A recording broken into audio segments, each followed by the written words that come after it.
Shah media Tamil இஸ்லாமுக்கு உங்களை அன்புடன் வரவேற்கிறோம்.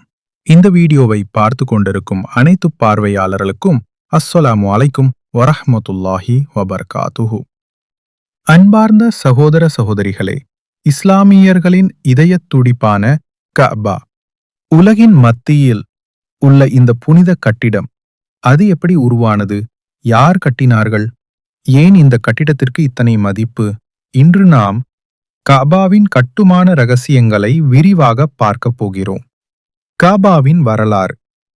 கஅபா, இது மனிதகுல வரலாற்றில் மிக பழமையான வழிபாட்டு தலங்களில் ஒன்று. இஸ்லாமிய நம்பிக்கைப்படி முதன்முதலில் நபி ஆதம் அலைஹிஸ்ஸலாம் அவர்களால் கஅபா கட்டப்பட்டதாக கூறப்படுகிறது. பின்னர் பெரிய வெள்ளம் வந்தபோது அது அழிந்து கட்டிடம் மறைந்தது.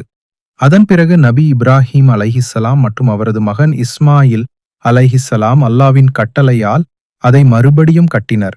கட்டுமான ரகசியங்கள். கஅபாவின் கட்டுமானம் மிகவும் எளிமையானதாயிருந்தாலும் அதில் உள்ள ஒவ்வொரு கூறும் தனி அர்த்தம் உடையது. கருப்பு கல் ஹஜ்ருல் அஸ்வத், இது சுவனத்திலிருந்து வந்த பாறைக்கல். நபி இப்ராஹிம் அலைஹிஸ்ஸலாம் அதை புனிதமாக வைக்கிறார்.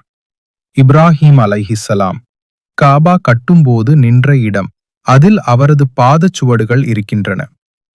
மிஸ்மார் பக்கவாட்டில் உள்ள நீண்ட தங்க குழாய் மழைநீர் வெளியேற்றுவதற்காக. ஹதீம் அல்லது ஹிஸ்ரு இஸ்மாயில் கஅபாவின் ஒரு பகுதியாக இருந்த இடம், ஆனால் தற்போது வெளியில் உள்ளது. கஅபா முழுமையாக தற்காலிக கரிம கற்களால் ஆனது. அதன் மேல் ஹஜ்ஜின் போது மேற்பூச்சு செய்யப்பட்டு கிஸ்வா எனப்படும் கருப்பாடையில் மூடப்படுகிறது. இதன் பரிமாணம் சுமார் 12 மீட்டர் நீளம், 10.5 மீட்டர் அகலம், 15 மீட்டர் உயரம். யார் யார் கஅபாவை புதுப்பித்தனர்? குறைஷ் சமுதாயம் நபி ஸல்லல்லாஹு அலைஹி வஸல்லம் காலத்தில் புதுப்பித்தது. அந்த நேரத்தில் நபி ஸல்லல்லாஹு அலைஹி வஸல்லம் ஹஜ்ருல் அஸ்வத் கல்லை வைத்தனர். அப்துல்லா இப்னு அஸ்ஸுபைர் காலத்தில் முழுமையாக புதுப்பிக்கப்பட்டது. ஆட்டோமன் சுல்தான்கள் மற்றும் பின்னர் சவுதி அரசுகள் பெரும் மேம்பாடுகளை செய்தனர். தற்போது இது மிகவும் பாதுகாப்பாகவும் உலகின் கோடிக்கணக்கான மக்களின் இருதயத்தின் மையமாகவும் உள்ளது. கஅபாவின் ஆத்மார்த்த அர்த்தம். இது வெறும் கட்டிடம் அல்ல. இது முஸ்லிம்கள் அனைவரும் திரும்பி பார்த்து தொழும் திசை, கிப்லா.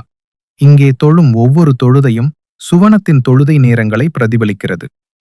கஅபா என்பது முஸ்லிம்களின் ஐக்கியத்தின் சின்னம். உலகின் எந்த மூலையிலிருந்தும் ஒவ்வொரு முஸ்லிமும் இதற்கே திரும்பி தொழுகின்றான். இது வண்ண வேறுபாடுகளையும் மொழி, நாடு வேறுபாடுகளையும் கடந்து முஸ்லிம்களை ஒருமித்தமாக்கும் சக்தி. இந்த புனித இடத்தின் அமைப்பும் அதன் அர்த்தமும் எல்லாம் நாம் ஒரு உயர்ந்த நோக்குடன் வாழ வேண்டும் என்பதை நினைவூட்டுகிறது. கஅபாவை பார்ப்பதும் அதை பற்றி தெரிந்து கொள்வதும் நம் ஈமான் வளர வழிகாட்டும். அல்லாஹ் நமக்கு கஅபாவை நேரில் பார்ப்பதற்கான வாய்ப்பை அளிக்கட்டும். ஆமீன். இந்த வீடியோ உங்களுக்கு பயனுள்ளதாக இருந்தால் லைக் பண்ணுங்கள், ஷேர் பண்ணுங்கள், சப்ஸ்கிரைப் பண்ணுங்கள். ஷா மீடியா தமிழ் இஸ்லாமின் இன்னும் பல பயனுள்ள இஸ்லாமிய வீடியோக்களை பார்க்க நம்முடன் தொடர்ந்து இணைந்து இருங்கள்.